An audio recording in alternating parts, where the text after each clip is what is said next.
आज हम देखेंगे कि लोकतंत्र में शक्तियों का विभाजन कैसे होता है। हमारा भारत एक लोकतांत्रिक देश है। लोकतंत्र में हमारा किस तरह से सरकार काम करती है, शक्ति का बंटवारा किस भागों में हुआ है, किस तरह हम उसको विभाजित कर सकते हैं लोकतंत्र में, इसको जानना बहुत ही ज़रूरी है।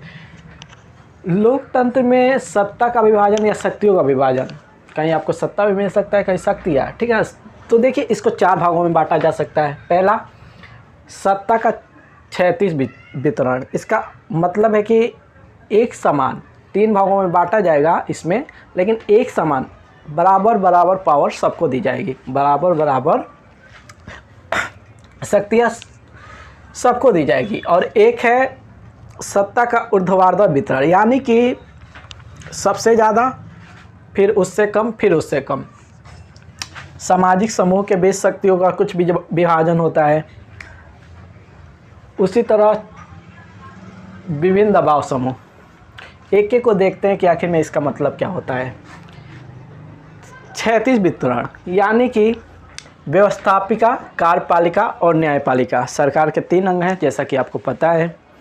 व्यवस्थापिका, कार्यपालिका और न्यायपालिका, ये तीनों जो अंग है, तीनों में समान प्रकार के शक्तियों का विभाजन किया गया है। व्यवस्थापिका, कार्यपालिका और न्यायपालिका में व्यवस्थापिका मतलब संसद, जहाँ से कानून पारित होता है। कार्यपालिका उस कानून का संचालन करती है, और न्यायपालिका सबको न्याय प्रदान करने का काम करती है। इसके बारे में हम नेक्स्ट वीडियो में देखेंगे बहुत अच्छे से। अभी हम पढ़ रहे हैं कि शक्तियों का विभाजन कैसे होगा। तो ऊर्ध्वाधर वितरण में सबसे ऊपर केंद्र सरकार में शक्ति सबसे ज़्यादा केंद्र सरकार में। यहाँ पे आपके प्रधानमंत्री हैं, ना कि राष्ट्रपति, ठीक है। प्रधानमंत्री, राष्ट्रपति की पावर राष्ट्रपति के वीडियो में देखेंगे कि राष्ट्रपति और प्रधानमंत्री में क्या अंतर है, कौन पावरफुल है, इसके बारे में चर्चा करेंगे जब राष्ट्रपति और प्रधानमंत्री के बीच में हम देखेंगे शक्तियों का विभाजन उस समय। अभी केंद्र सरकार, राज्य सरकार में आपको पता है मुख्यमंत्री, और स्थानीय स्वशासन, नगर पालिका, नगर पंचायत, आपको पता है प्रधान होते हैं नगर पंचायत, नगर पालिका में उसके ऊपर थोड़ा सा है ना। तो ये आपका स्थानीय स्वशासन का मतलब राज्य के अंतर्गत जो शक्तियों को बांटा जाता है वो है। सामाजिक समूह के बीच तीसरा विभाजन, सामाजिक समूहों के बीच। यहाँ 2 चीज़ लिखा गया है। बेल्जियम की सामुदायिक सरकार, ये एक बेल्जियम एक देश है। वहाँ पर हुआ क्या था कि वहाँ की जो जनसंख्या थी वो भाषाई आधार पर 2 भागों में बटी हुई थी। एक डच बोलने वाले और एक फ्रेंच बोलने वाले। भाषाई आधार पर डच बोलने वाले और फ्रेंच बोलने वाले। तो एक बहुसंख्यक थी, एक अल्पसंख्यक थी। तो यहाँ पे हुआ क्या कि वहाँ की जो बहुसंख्यक थी वो अल्पसंख्यक पर दबाव बना रही थी। तो यहाँ के सरकार ने देखा कि आने वाले समय में बहुत ही विरोध हो सकता है, रक्तपात हो सकता है। तो इस चीज़ को रोकने के लिए जो सरकार का अंग है वहाँ का संसद, उसमें बराबर भागों में मंत्रियों की सीटों को विभाजित कर दिया। यानी कि जितना सीटें फ्रेंच बोलने वाले की रहेगी उतना ही सीटें डच बोलने वालों की रहेगी। तो यानी कि यहाँ की सरकार बहुत अच्छे से काम किया। और इसी तरह एक श्रीलंका का भी उदाहरण है कि वहाँ पर इसी प्रकार का चलता है, और वहाँ की सरकार इस चीज़ पर ध्यान नहीं देती है, तो वहाँ पर बड़े स्तर की रक्तपात हो जाती है। तो इसी चीज़ को बेल्जियम में देखा जाए तो सामुदायिक सरकार का अर्थ है कि किसी समुदाय के, यानी कि जैसे एक डच बोलने वाले भाषाई आधार पर व्यक्ति है, एक फ्रेंच है, एक आपके फ्रेंच है, तो ये अपना सरकार चुन ले और इसके लिए ही कार्य करे। ये अपना सरकार चुन ले, ये इसके लिए कार्य करे, ठीक है। लेकिन एक और सरकार रहेगी जो इसमें बराबर मंत्रियों में बांटा रहेगा, इसके लिए और इसके लिए, दोनों के लिए कार्य करना वहाँ पे संभव है। तभी किसी भी देश का लोकतंत्र अच्छे से चल सकता है। भारत में आरक्षित चुनाव क्षेत्र, हमारे भारत में क्या किया गया है, हम भारत में देखते हैं हमारे भारत में कई कैटेगरी है। तो SC ST को देखिए, वहाँ पे कुछ सीटें आरक्षित कर दी गई है ताकि लोकतंत्र का प्रभाव बना रहे, विवाद ना हो बहुत ज़्यादा। महिलाओं के लिए सीट आरक्षित कर दी गई है। तो इस प्रकार हम देख सकते हैं कि भारत में आरक्षित चुनाव क्षेत्र। यहीं पे आ जाइए, विभिन्न दबाव समूह, जो चौथा पार्ट है शक्ति के विभाजन का, वो विभिन्न दबाव समूह है।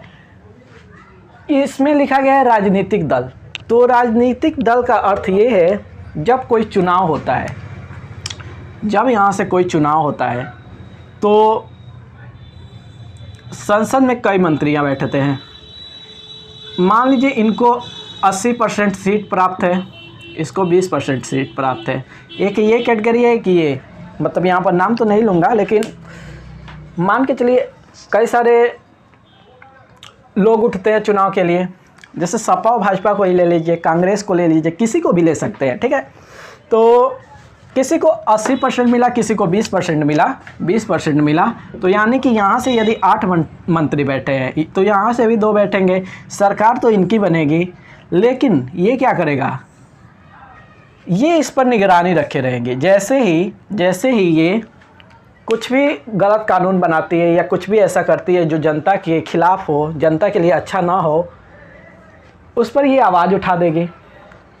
अविश्वास प्रस्ताव की संभावना भी बन सकता है। मतलब कई प्रकार के राजनीतिक दल। इसलिए आपको शायद पता हो कि लोकतंत्र में जो अध्यक्ष होता है, लोकतंत्र के जो अध्यक्ष बनाया जाता है वो अभी यदि पक्ष के हो तो उसके उपाध्यक्ष को विपक्षी वाले को बनाया जाता है ताकि उस पर निगरानी रखा जा सके, ठीक है।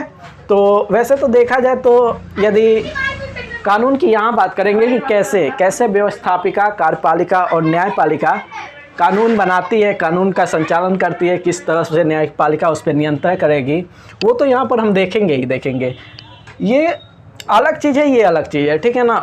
वैसे इसका जुड़ाव आपको समझ में आएगा अगले वीडियो में, जब व्यवस्थापिका, कार्यपालिका और न्यायपालिका के बारे में पढ़ेंगे तो आप ज़्यादा से अच्छे से समझ पाएंगे, ठीक है। तो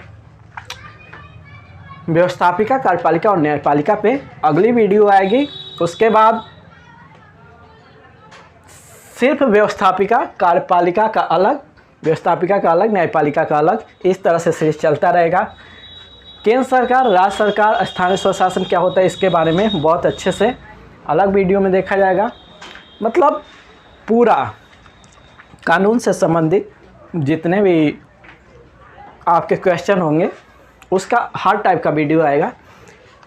आपको यदि कुछ और भी जानना है तो आप कमेंट कर सकते हैं, आपको उसका उस पर हमारा वीडियो बन जाएगा, या फिर मैं अगले वीडियो में आपके उस क्वेश्चन का जवाब देने का प्रयास करूँगा। कोशिश करूँगा कि मैं आपके लिए एक सेपरेट वीडियो ही बना दूँ, ठीक है ना, जिस पर आपका पूरी तरह से आपको पता चल जाए कि मतलब क्या आपके क्वेरी जो भी हो। चलिए ठीक है, फिर धन्यवाद।